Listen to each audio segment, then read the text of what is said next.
हंगामेदार रहेगा इस बार संसद का मॉनसून सत्र।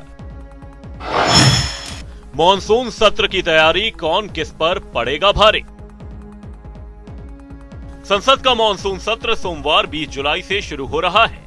13 अगस्त तक चलने वाले इस सत्र में भी भारी हंगामा होने के आसार नजर आ रहे हैं। एक तरफ सरकार राष्ट्रीय सम्मान के अपमान की रोकथाम संशोधन विधेयक 2026 सहित 7 बिल लाने की तैयारी में है, वहीं विपक्ष भी पेपर लीक, राम मंदिर चंदा चोरी सहित कई मुद्दों के साथ तैयार है। ऐसे में देखने वाली बात यह होगी कि मॉनसून सत्र के दौरान संसद की कार्रवाई कितने सुचारू रूप से चल पाती है। 20 जुलाई से शुरू होने वाला यह सत्र 25 दिनों तक चलेगा। इस दौरान कुल 19 बैठकें होंगी। इस बीच मोदी सरकार ने संसद के मॉनसून सत्र का एजेंडा भी बता दिया है। सरकार के अनुसार इस सत्र में कुल 7 विधेयक पेश किए जाएंगे, जिसकी सूची जारी कर दी गई है। इसमें 2 पुराने और 5 नए विधेयक हैं। हालांकि सबसे रोचक बात यह है कि इसमें परिसीमन विधेयक का जिक्र नहीं है, जिसके लिए जरूरी 2/3 सांसदों का समर्थन जुटाने के लिए सरकार ने एड़ी चोटी का जोर लगा रखा है। सबसे पहले आपको ग्राफिक्स के माध्यम से समझाते हैं कि सत्र में कौन से ऐसे बिल हैं जो सरकार लाने जा रही है। मॉनसून सत्र में 7 बिल लाएगी सरकार। फॉरेन कंट्रीब्यूशन रेगुलेशन संशोधन बिल 2026, विदेशी चंदे के इस्तेमाल पर सख्त निगरानी होगी। रजिस्ट्रेशन खत्म होने पर संपत्तियों पर सरकारी नियंत्रण का प्रावधान होगा, जिसके लिए अलग अथॉरिटी बनेगी। राष्ट्रीय सम्मान के अपमान की रोकथाम संशोधन विधेयक 2026, जनगण मन की तरह वंदे मातरम को कानूनी संरक्षण मिलेगा। अपमान, अनादर या गायन में बाधा डालना अपराध होगा। विकसित भारत शिक्षा अधिष्ठान विधेयक, यूजीसी, एआईसीटी और एनसीटीई की तरह एक रेगुलेटर अथॉरिटी बनाई जाएगी। राष्ट्रीय महत्व के संस्थान आईएनआई भी दायरे में आएंगे। इनकम टैक्स संशोधन विधेयक 2026, इनकम टैक्स संशोधन विधेयक 2026, विदेशी निवेशकों को सरकारी प्रतिभूतियों में निवेश के लिए प्रोत्साहित करना, सरकारी कर्ज बाजार को मजबूत करने की तैयारी। सुप्रीम कोर्ट जजों की संख्या संशोधन विधेयक 2026, जजों की संख्या 33 से बढ़कर 37 होगी। अभी जारी अध्यादेश को कानून का रूप मिलेगा।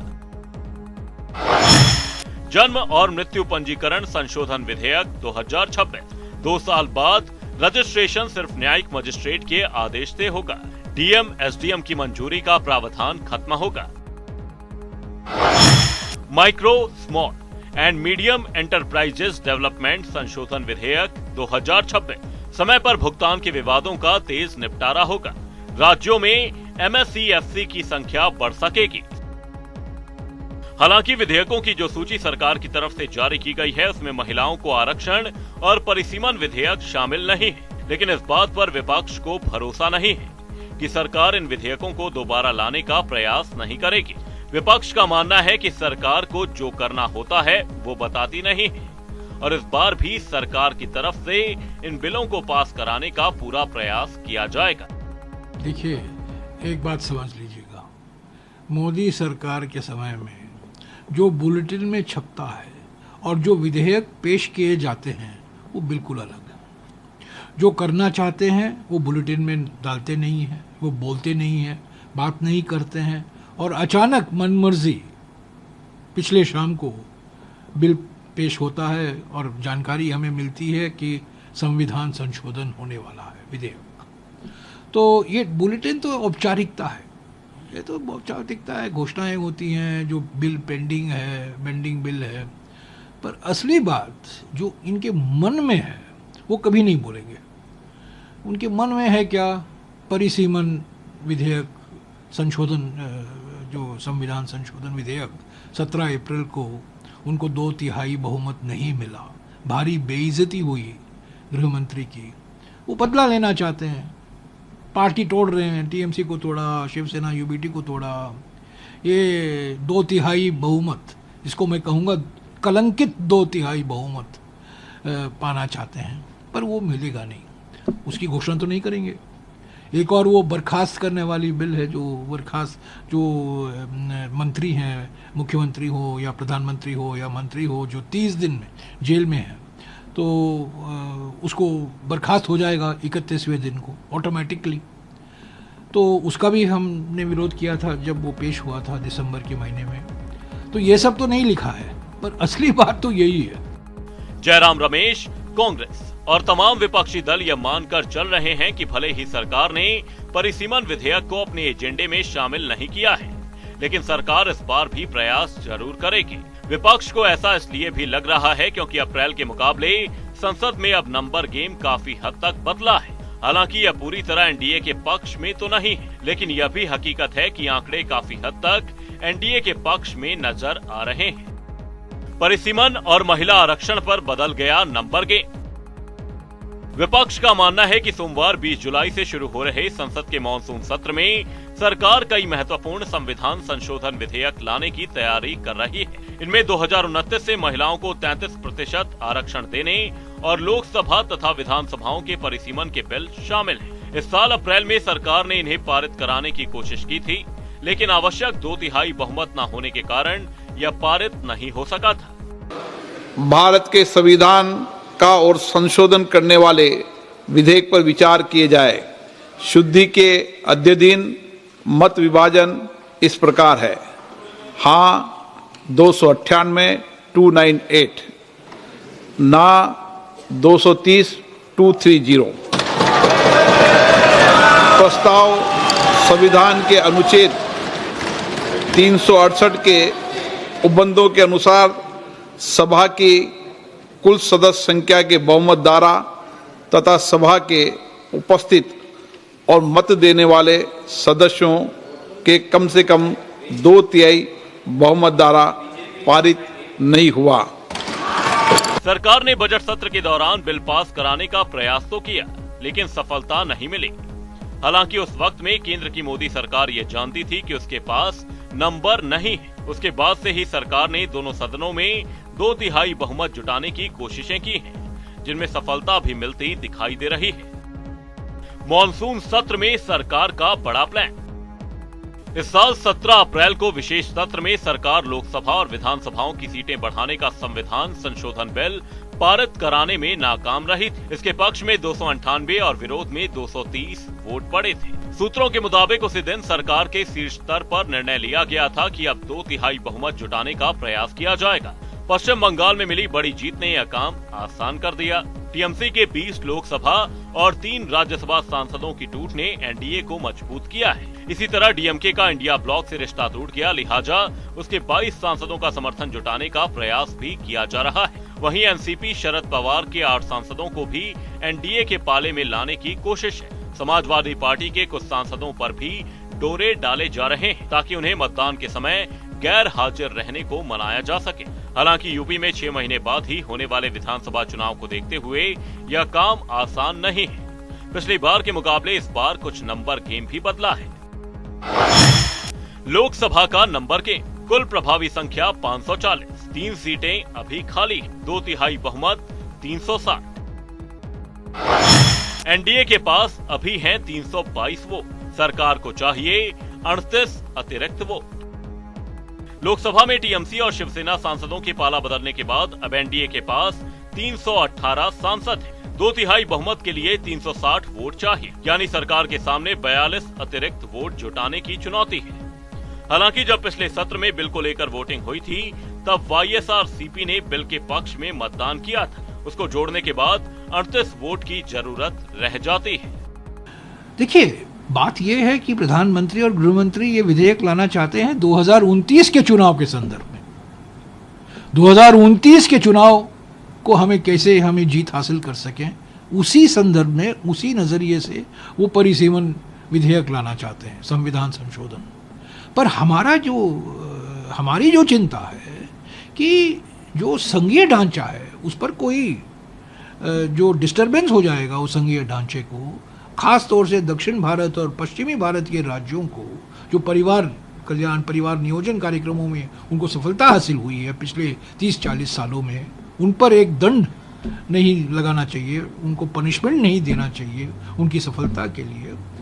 तो ये सब हमें दीर्घकालीन नज़रिए से हम देख रहे हैं। अगले 20 साल, अगले 30 साल में क्या होगा हमारे राजनीति में। प्रधानमंत्री और गृहमंत्री तो 2029 के चुनाव को देखकर ही ये संविधान संशोधन कराना चाहते हैं। 50% अगर सीटें बढ़ती है सिर्फ, और एक ऐसा एक भूमिका अगर सरकार लेकर अमेंडमेंट लेकर सामने आती है और सभी से चर्चा करती है, तो उस बात पर चर्चा हो सकती है।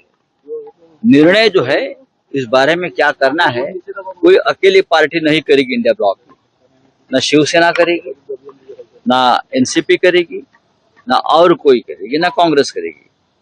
जो निर्णय होगा इस परिसीमन बिल के बारे में, ये हम सब मिलकर बैठकर उस बारे में निर्णय लेंगे। क्या है सरकार का प्लान? विपक्ष के सांसदों पर सरकार की नजर। समाजवादी पार्टी के 37 सांसदों से संपर्क करने का प्रयास। आरजेडी के 4 और एनसीपी शरद पवार के 8 सांसदों पर फोकस। जेएमएम के 3, एमसी के 2 सांसदों पर भी नजर। सांसदों की वोटिंग से दूरी भी एक विकल्प। शरद पवार की पार्टी के 8 सांसद इस पूरे गणित में बड़ा फैक्टर है। अगर सभी राज्यों में 50% तक सीटें बढ़ाने के फॉर्मूले पर सहमति बनती है तो एनसीपी शरद चंद्र पवार के रुख में बदलाव की संभावना से इनकार नहीं किया जा रहा। 8 सांसद सरकार के साथ आते हैं तो सरकार द्वारा लाए जाने वाले बिल के समर्थन में संख्या 330 हो जाएगी, लेकिन फिर भी 30 वोट की जरूरत रहेगी, यानी गणित अभी भी पूरा नहीं हुआ है। यहीं से शुरू होता है डीएमके फैक्टर। डीएमके के पास लोकसभा में 22 सांसद हैं। अगर डीएमके सरकार के समर्थन में वोट करती है तो सरकार का आंकड़ा 352 तक पहुंच जाएगा, यानी 360 के बहुमत के आंकड़े से सिर्फ 8 वोट दूर। और अगर डीएमके समर्थन के बजाय एब्सटेन करती है तो सदन में मौजूद सांसदों की संख्या घटेगी और बहुमत का आंकड़ा भी नीचे आएगा। मतलब डीएमके चाहे समर्थन करे या दूरी, दोनों ही स्थिति में उसका फैसला अहम है। इसीलिए कहा जा रहा है कि परिसीमन की चाबी अब भी डीएमके के हाथ में है। परिसीमन पर चर्चा के बीच विपक्ष भी मॉनसून सत्र को लेकर पूरे आक्रामक तेवर में नजर आ रहा है। राहुल गांधी और मल्लिकार्जुन खड़गे ने पीएम मोदी को लिखी चिट्ठी। राम मंदिर चढ़ावा चोरी मामले की स्वतंत्र और व्यापक जांच की मांग। संसद के मॉनसून सत्र की शुरुआत से पहले राम मंदिर के चढ़ावे और कथित वित्तीय अनियमितताओं का मुद्दा एक बार फिर राजनीतिक बहस के केंद्र में आ गया है। लोकसभा में नेता प्रतिपक्ष राहुल गांधी और कांग्रेस अध्यक्ष एवं राज्यसभा में नेता प्रतिपक्ष मल्लिकार्जुन खड़गे ने प्रधानमंत्री नरेंद्र मोदी को संयुक्त पत्र लिखकर राम मंदिर के चंदे में कथित गड़बड़ी के मामले में उनकी चुप्पी पर सवाल उठाए हैं। दोनों नेताओं ने पूरे मामले की स्वतंत्र और व्यापक जांच कराने तथा ट्रस्ट के सभी वित्तीय रिकॉर्ड सार्वजनिक करने की मांग की है। पर सबसे बड़ा मुद्दा हमारा जो हमने रखा है वो ये है कि आदरणीय खड़गे साहब ने, आदरणीय राहुल गांधी, लोकसभा में नेता प्रतिपक्ष और राज्यसभा में नेता प्रतिपक्ष, दोनों ने एक पत्र लिखा है प्रधानमंत्री जी को कि सुप्रीम कोर्ट के ऑर्डर से राम मंदिर बनाने का फैसला हुआ था, और ये जो राम मंदिर बनाने का फैसला हुआ था सरकार को आदेश दिया गया था, बनाया, ट्रस्ट भी उन्होंने बना लिया, लेकिन जिस तरह 40 दिन में 70 बार भगवान को चढ़ाए गए दान पर श्रद्धा को लूटा गया, भाजपा सरकार, मोदी सरकार के बनाए हुए ट्रस्ट द्वारा लूटा गया। शुरुआत तभी हो गई थी जब 2 करोड़ की जमीन 2 घंटे बाद 24 करोड़ में खरीदी गई। शुरुआत तभी हो गई थी जब शिला पूजन हो रहा था। भारतीय जनता पार्टी ने ये लूट की है। मैं आरोप को दोहराता हूं, सीधे सीधे जब उन्हीं को ट्रस्ट बनाना था, उन्हीं को मंदिर बनवाने के लिए ट्रस्ट बनाना था, तो अगर लूट हुई है तो नरेंद्र मोदी सरकार पूरी तरह इसके लिए जिम्मेदार है। मॉनसून सत्र से पहले ही हो गया हंगामा। बागी टीएमसी सांसदों को देख भड़का विपक्ष। सर्वदलीय बैठक से पहले किया वॉकआउट। संसद के मॉनसून सत्र की शुरुआत से ठीक पहले रविवार को दिल्ली स्थित संसद भवन एनेक्सी में बुलाए गए। संसद के मॉनसून सत्र की शुरुआत से ठीक पहले रविवार को दिल्ली स्थित संसद भवन एनेक्सी में सर्वदलीय बैठक बुलाई गई। इस दौरान बैठक में हंगामा देखने को मिला।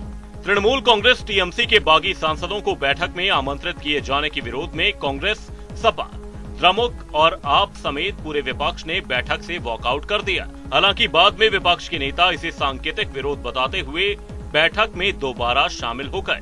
विपक्ष के वॉकआउट की मुख्य वजह ऑल इंडिया तृणमूल कांग्रेस के 20 बागी सांसदों को बैठक में बुलाना और उन्हें अलग गुट के रूप में मान्यता देना रहा।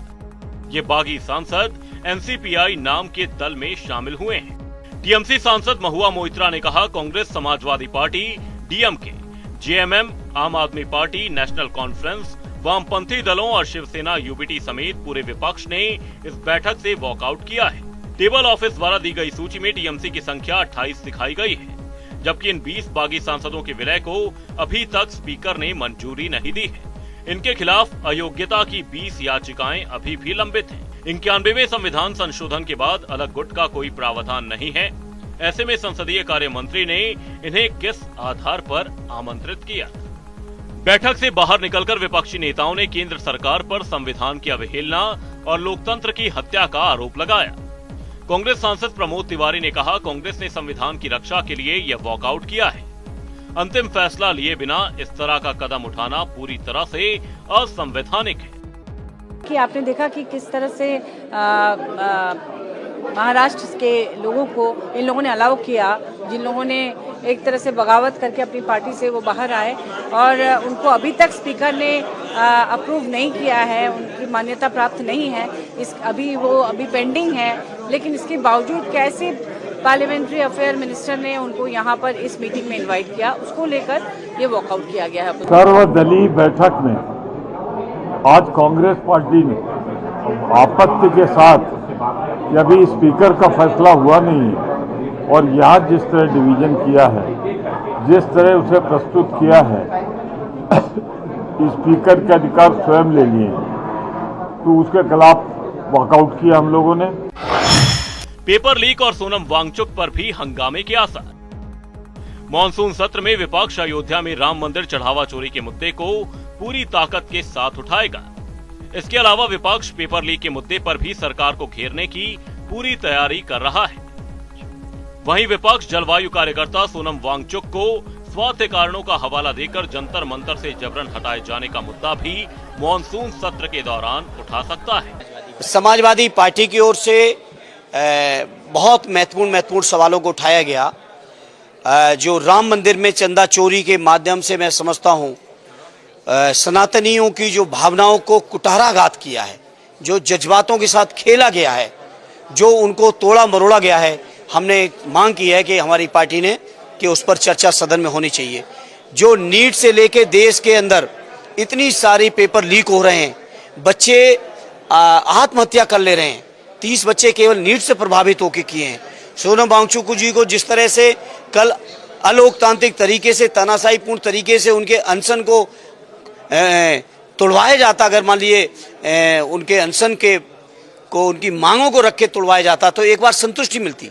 लेकिन किस तरह से उनको उठा के अस्पताल में ले जाके जो उनके साथ व्यवहार किया गया है, पूरा देश इन चीज़ों से आहत है। हमने तमाम बातों को समाजवादी पार्टी की ओर से रखा है और इन पे मांग की है कि सदन में चर्चा होनी चाहिए।